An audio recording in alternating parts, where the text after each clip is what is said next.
विश्वास।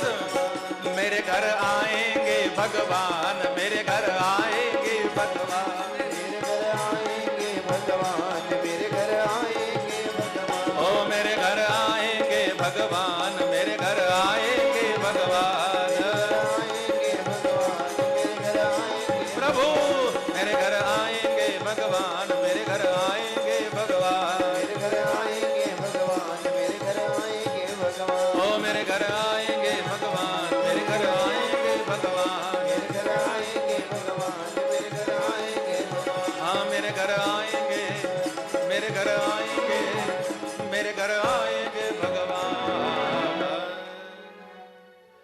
बोलिए सद्गुरुदेव भगवान की, सच्चिदानंद भगवान।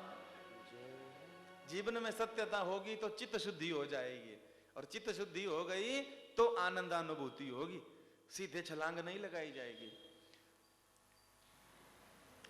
कोई जो है तो प्रथमा द्वितीय ना पढ़े, पहली दूसरी ना पढ़े और सीधे समझे कि हम यूनिवर्सिटी में ही चले जाएं, तो कोई बात बनेगी? कार्य सिद्ध नहीं होगा। तो पहले जीवन में सत्यता, फिर उसके बाद जो है चित्त की शुद्धि, और उसके बाद आनंद की यात्रा, आनंद की यात्रा। यही तीन स्वरूप परमात्मा के हैं।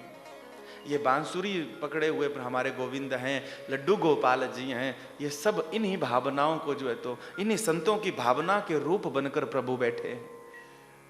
किसी के मन में आया कि हमें भगवान बेटे के रूप में, लड्डू गोपाल के रूप में चाहिए, तो वो लड्डू गोपाल के रूप में आ गए महाराज जी।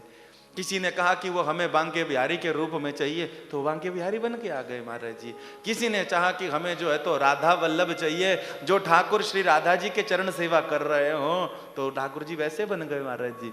द्रौपदी मैया ने कहा कि वो हमें दासी के रूप में चाहिए, तो वो दासी बन के द्रौपदी मैया की जूती उठाकर कांख में दाकर जो है तो सेवा में प्रस्तुत हो गए। किसी ने कहा कि वो सारथी बन जाएं, तो वो सारथी बन गए। किसी ने कहा कि वो जो है तो द्वारिकाधीश बन जाएं, तो सोने की द्वारिका प्रकट करके द्वारिकाधीश बन जाते हैं। जाकी रही भावना जैसी, प्रभु मूरत देखी तिन तैसी महाराज। लेकिन वस्तुतः तो हमारे प्रभु का रूप सत्य, चित और आनंद है। बोलिए आनंद कंद भगवान की। करते क्या है प्रभु भगवान, करते क्या है? विश्व उत्पत्ति आदि हेतु, विश्व की उत्पत्ति करते हैं, विश्व की उत्पत्ति करते हैं, विश्व का जो है तो पालन करते हैं, विश्व का संहार करते हैं। हम माता के गर्भ में होते हैं तो हमें पता है 9 महीने कौन हमारी संभाल करता है, कौन हमें हवा देता है, खाना देता है, पानी देता है, पीना देता है। गरुड़ पुराण में वर्णन है कि जब हम गर्भ में होते हैं, हम आप सब तो उल्टे पड़े होते हैं और दुखी होते हैं, विष्ठाकूप में पड़े होते हैं। हाँ, खुजली होती है, खटमल, बिल्कुल शरीर जो है तो खटपट हो जाता है, दुखी हो जाता है। तो उल्टे पड़े हुए भगवान से प्रार्थना करते हैं, प्रभु अब जो है तो बाहर निकाल दो, हम बड़े दुखी हैं। हाँ, प्रभु कहते हैं कई बार तो जन्म ले चुका, हर बार ऐसा कहता है, हर बार कसम खाता है कि बाहर जाके भजन करूंगा। जैसे बाहर निकलता है तो फिर भगवान का नाम लेता नहीं है, बल्कि जो ले भी रहे हैं उनको भी दुत्कारता है कि बस यही कृष्ण कृष्ण करते रहो, सारी उम्र हो गई, काम मत करना, कुछ उल्टा काम करता है। जब ऐसा कहा महाराज जी, तो हम आप सब गर्भ में आकर भगवान को हम आप सब भगवान का दर्शन करके आए हैं। ध्यान दीजिएगा, सब हम सब भगवान का दर्शन करके आए हैं। एक बार नहीं आए, 100 बार आए, 100 बार आए हैं दर्शन करके, और हर बार झूठ बोल कि इस बार आएंगे तो आपका इनाम लेंगे, आपका सुमिरन करेंगे। भगवान खुश होते हैं, ठीक है बढ़िया है। जैसे एक झूठा बेटा अपने माँ बाप के सामने बचपन से झूठी बोलता है, माता को भी पता है झूठी बोल रहा है, फिर भी लगता है क्या पता बदल गया हो, क्या पता बदल गया हो, पर वो बदलता ही नहीं है, वो बदलता ही नहीं है। हम बार बार गर्भ से आते हैं, हमें संभालने वाले पालने वाले प्रभु श्री गोविंद ही हैं। विश्व उत्पत्ति आदि हेतवे, और क्या करते हैं? बोले तापत्रय विनाशाय, हमारे जीवन के जो ताप है, आदि दैविक भौतिक आध्यात्मिक, तीनों प्रकार के तापों का भी वही हरण करते हैं। अकेले नहीं करते हैं, श्री किशोरी जी जो है तो साथ करती है। ऐसे सच्चिदानंद भगवान, ऐसे विश्व की उत्पत्ति करने वाले भगवान, ऐसे तीनों प्रकार के तापों का हरण करने भगवान, ऐसे भगवान श्री राधा गोविंद को हम सब जो है प्रणाम करते हैं। श्री कृष्णाय वयम नमः। अहम नहीं कहा, आवाम नहीं कहा, वयम कहा महाराज जी। अहम जो है तो एक वचन है, आवाम द्विवचन है और वयम बहुवचन है। 100 नहीं, 1000 नहीं, जितने भी हो हम सब जो है तो प्रभु आपके चरणों में प्रणाम करते हैं। बोलिए सच्चिदानंद भगवान की जय। भागवत का महात्म्य प्रारंभ होता है।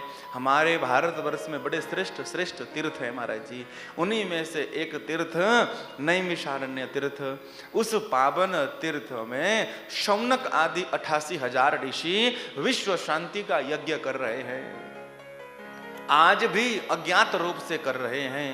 ये जो इतना पाप होने के बाद भी पृथ्वी टिकी है ना, ये हमारी वजह से थोड़ी टिकी है, ये इन्हीं महापुरुषों की वजह से टिकी है जो तप कर रहे हैं विश्व शांति के लिए। हम अपने परिवार का 2-4 लोगों का भरण पोषण करते हैं, संत सब कुछ छोड़ते हैं, लेकिन सारा संसार को अपना परिवार मानते हैं और सब कल्याण हो, सब सुख समृद्धि मिले, सर्वे भवन्तु सुखी। ये किसका भाव है? ये संतों का ही तो भाव है। तो शौनक जी आदि विराजमान थे, परम वंदनीय, परम पूजनीय। 5 वर्ष के परम विशारद महाराज जी श्री सूत जी का आगमन होता है। बोलिए सूत जी महाराज की। और सूत जी महाराज आए तो शौनक जी ने ज्यादा औपचारिकताएं नहीं की, तुरंत बोल पड़े। क्या कि अज्ञान ध्वंत विध्वंस कोटि सूर्य समप्रभ सूताख्याहि कथा सारम मम करण रसायनम। बहुत प्यारी बात है। मैंने कहा ना कि सबसे बड़ा ज्ञान क्या है? अपने आप को अज्ञानी कहना। पर आदमी अक्ल में खुद को कम नहीं समझता और पैसे में उसे दूसरा ही ज्यादा लगता है। घर में विचार करना इस बात का, ये सच्ची बात है। कितना कमा रहे हो, भले करोड़ों कमा के, बस दाल फुल्का चल रहा है, दाल रोटी चली रहती है। और भगवान भी सुन लेते हैं, खाता 6 चीजें हैं, बोलता दाल रोटी है। भगवान भी सुन लेते हैं, दाल रोटी खाता है बेटा, ऐसा ही बोलता है हर बार। ठीक है, अब दाल रोटी अगर और कुछ खाए तो मरेगा, सुन लेते हैं भगवान।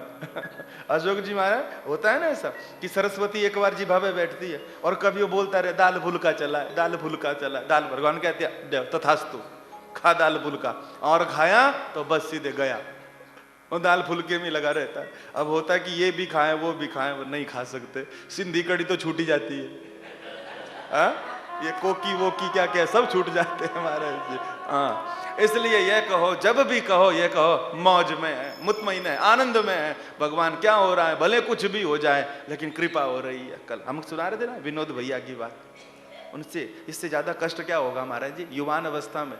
लेकिन क्या कहा, श्री जी की कृपा है, श्री जी की कृपा है, ये भाव हो जाए, बस ये कृपा हो जाए, ये आनंद हो जाए। हाँ? ये मत कहो चला हुआ है, समय कट रहा है, जो दिन निकल जाए अच्छा है। अरे ऐसे नकारात्मक सोच हो गई हमारी। वो सब कुछ दे रहा है, क्या कह रहे हो, जो निकल जाए सो बढ़िया है। ले, उत्साह होना चाहिए जीवन में महाराज जी, उत्साह ही नहीं है। अहबाब क्या कहे कारिनो माया कर गए, अहबाब क्या कहे कारिनो माया कर गए। पैदा हुए, कॉलेज गए, पेंशन ली और मर गए। ये तो कोई जीना नहीं। जिंदगी में जिंदगी का राज पाना चाहिए, जिंदगी में जिंदगी को मुस्कुराना चाहिए। जिंदगी में जिंदगी की शर्त गर पूरी ना हो तो जिंदगी को जिंदगी से रूठ जाना चाहिए। हा?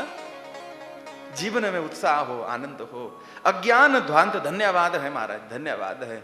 शौनक जी महाराज की आयु ब्रह्मा जी से ज्यादा है। ब्रह्मा जी से ज्यादा आयु वाले हैं शौनक जी महाराज। तो आज वह हाथ जोड़कर 5 वर्ष के छोटे से सूत जी,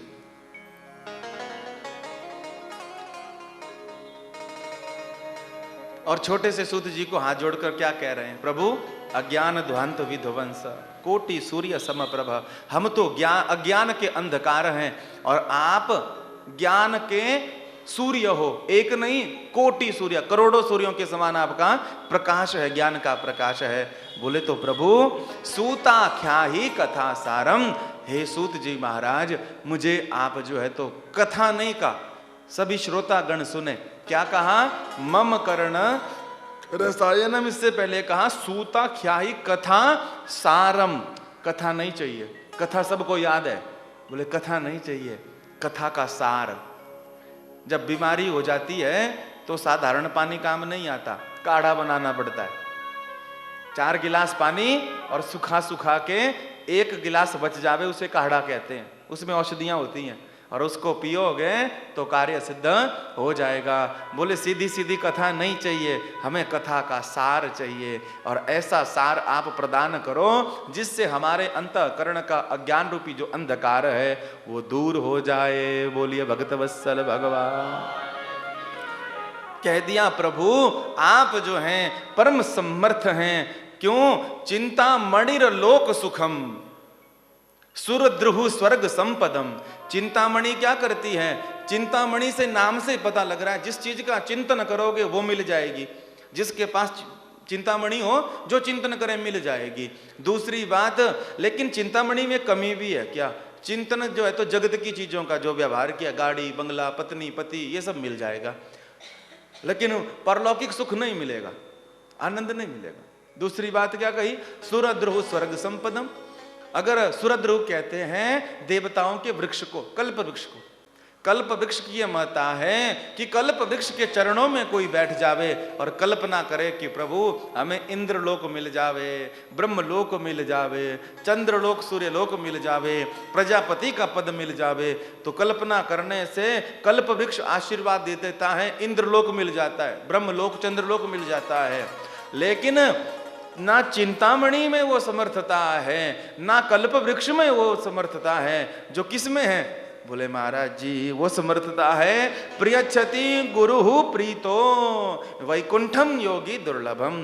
वो कृपा जो है सदगुरु में है, वो कृपा सदगुरु में है, जो इंद्र आसन से, प्रजापति के आसन से, और महाराज जीवन ये सब छोटी छोटी चीजों को अभिलंघन करके अपने धाम को पहुंचा देता है, परम धाम को जो है तो पहुंचा देता है। ऐसे समर्थ सदगुरु स्वरूप हे सूत जी आपका आगमन हुआ है, आप हम पर जो है तो कृपा करो। बोलिए सदगुरुदेव भगवान। एक होता है महाराज जी गुरु, विवेक से श्रवण करें, एक होता है गुरु और एक होता है सदगुरु। फर्क क्या है, बिल्कुल थोड़ा सा फर्क है। जिसे हम बनाते हैं, इसको बनाएंगे ये वाले बढ़िया, ये वाले बढ़िया, ये टीवी पे नहीं आते, ये नहीं बनाएंगे, तो ये टीवी पे आते, ये वाले बढ़िया, ये देखने में भी बढ़िया, इनको बनाएंगे ये, और इनके खूब शिष्य हम भी बना देंगे इन्हीं को। ये वाले जो हैं जिनको हम बनाते हैं वो हैं गुरु, और जो हमें बनाता है वो है सदगुरु। हाँ, जीवन में सदगुरु की आवश्यकता है, गुरु की नहीं है महाराज। बोलिए सदगुरुदेव भगवान की, स्वामी श्री शांति प्रकाश जी महाराज की जय, जय वाले सरकार की जय। इसलिए हमें जीवन में गुरु ही नहीं बल्कि सदगुरु कहना चाहिए, सदगुरु चाहिए महाराज जो हमें बना दे महाराज जी, और जब हमें बनाएगा तो कृपा हो जाएगी। आज ऐसा प्रश्न पूछा तो आनंद हुआ। श्री रामचरितमानस जो है तो प्रारंभ होती है, और रामचरितमानस के प्रारंभ में प्रथम चौपाई में गुरु की वंदना तुलसीदास जी गाते हैं। प्रथम वंदना